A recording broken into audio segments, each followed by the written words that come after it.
On March 6th, the Cabinet issued a resolution to set an emergency regime for 6 months at Erdenet Mining Corporation and Mongolrostsvetmet Limited Liability Company, based on the law on government and other related laws. During the period of emergency regime, there will not be interruptions in operations of Erdenet Mining Corporation and Mongolrostsvetmet Company, and financial documents will be inspected only. The Prime Minister set up a working group to implement the resolution. On February 27th, the government made the decision to declassify the minutes of cabinet meeting, of which the privatization of 49% shares of the Erdenet Mining Corporation was discussed, and other related documents.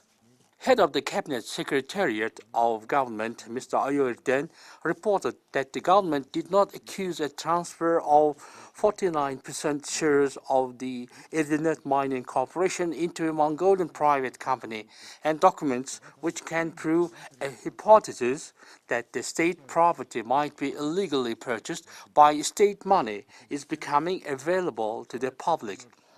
Mongolian Copper Corporation purchased 49% shares of Erdenet Mining Corporation at $400,270,000. 72.4% of the funding was raised from the state and 27.6% from Trade and Development Bank. The financial sources of Mongolian Copper Corporation causes the situation to inspect whether the financing has connection with criminal activity or money laundering. Erdenet Mining Corporation, one of the largest copper mines in Asia, set up in 1973 and started its production in 1978 as a joint venture between the Soviet Union, owning 51%, and Mongolia, the rest. A review of the agreement led to a reversal of the ownership structure in 1991, giving Mongolia 51% and Russia 49%. State corporation Rostec of Russia made the decision to sell the 49% stake in joint ventures Erdenet and Mongolrostsvetmet, offering it to the Mongolian side according to joint agreement. However, the government of Mongolia of that time refused its preference to buy the 49% stake, and Mongolian Copper Corporation bought it.